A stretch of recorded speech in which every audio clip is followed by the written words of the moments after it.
नमस्कार। कभी सोचा है कि हिंदी भाषा असल में दिखती कैसी है? मतलब एक इमारत की तरह इसका आर्किटेक्चर कैसा है? आज हम इसी की पड़ताल करने वाले हैं। हम देखेंगे कि कैसे छोटे छोटे अक्षर और शब्द मिलकर एक कह सकते हैं एक खूबसूरत और मजबूत ढांचा खड़ा करते हैं। अब ये लाइन देखिए, चारू चंद्र की चंचल किरणें। सुनने में कितनी अच्छी लगती है ना? पर इसकी सुंदरता और इस लय का राज क्या है? ऐसा क्या है इसमें जो इसे इतना खास बना देता है? ये काम कैसे करता है? तो इसका जवाब, जैसा कि हमने कहा, व्याकरण की वास्तुकला में ही छिपा है। आज हम यही करने वाले हैं।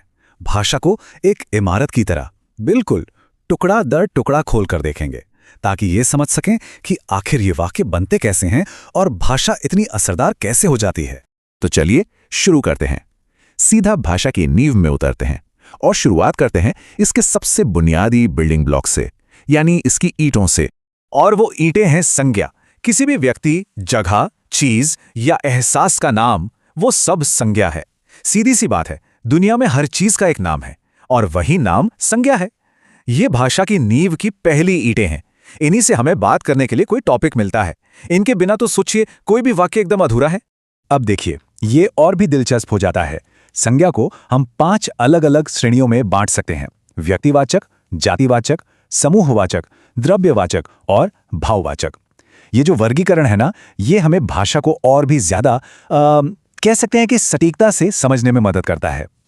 अब संज्ञा तो हो गई हमारी ईंटें, पर बार बार एक ही ईंट का नाम लेना बोरिंग हो जाता है ना? यहीं पर आते हैं सर्वनाम। ये हमारी ईंटों के लिए एक तरह से स्टैंड इन का काम करते हैं। ये भाषा को दोहराव से बचाते हैं और उसे ज्यादा एफिशिएंट बनाते हैं। और यहां देखिए, सर्वनाम के 6 प्रकारों को याद रखने की एक बहुत ही मजेदार ट्रिक, अनाप शनाप। इसका हर अक्षर एक प्रकार के सर्वनाम को दिखाता है। कितना शानदार तरीका है इसे याद रखने का, है ना? तो ठीक है, हमारी नींव तैयार है, ईंटें लग चुकी हैं, लेकिन अब इसमें जान कैसे डालें, इसमें एक्शन और कैरेक्टर कैसे भरें? चलिए देखते हैं। और ये काम करती है क्रिया। अगर संज्ञा हमारी ईंटें हैं, तो क्रिया वो एक्शन है, वो हरकत है जो इन ईंटों को गति देती है। असल में क्रिया ही तो है जो वाक्य में जान डालती है, वो वाक्य का इंजन है। और फिर आते हैं विशेषण। ये हमारी संज्ञाओं के लिए पेंट और टेक्सचर की तरह है। ये बताते हैं कि कोई चीज कैसी है, उसका रंग, आकार, उसकी क्वालिटी। ये भाषा में रंग भरते हैं, उसे और ज्यादा जिंदा दिल बनाते हैं। ठीक है, तो हमारे पास ईंटें हैं यानी संज्ञा, और एक्शन भी है यानी क्रिया।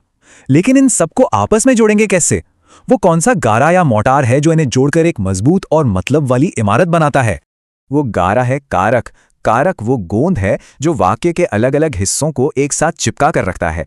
यही हमें बताता है कि कौन, क्या और कैसे एक दूसरे से जुड़े हुए हैं। और ये जो तालिका है ना, ये कारक को समझने की चाबी है। इसे याद रखने का एक बहुत ही लयबद्ध तरीका है।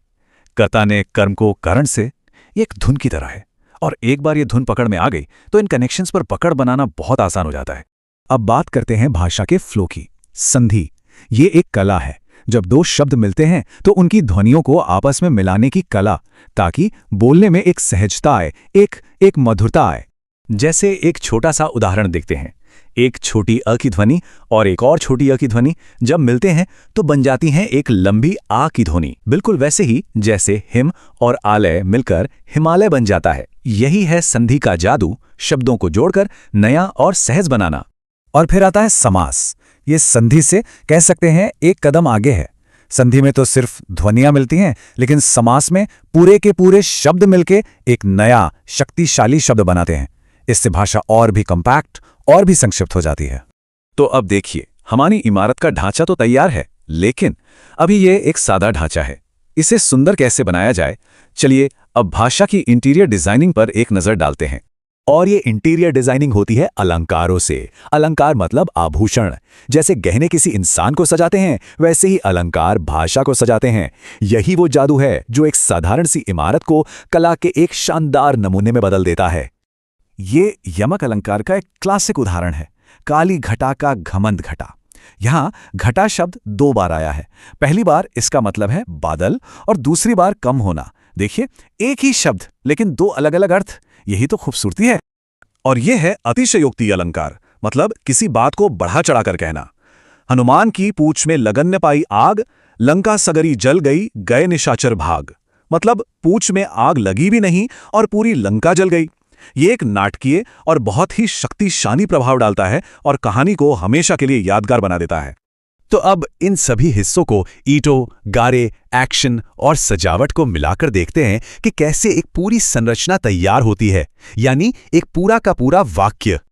और इन सभी चीजों को मिलाकर हम मोटे तौर पर 3 तरह के वाक्य बना सकते हैं। पहला, सरल वाक्य जो एक सीधी सी बात कहता है।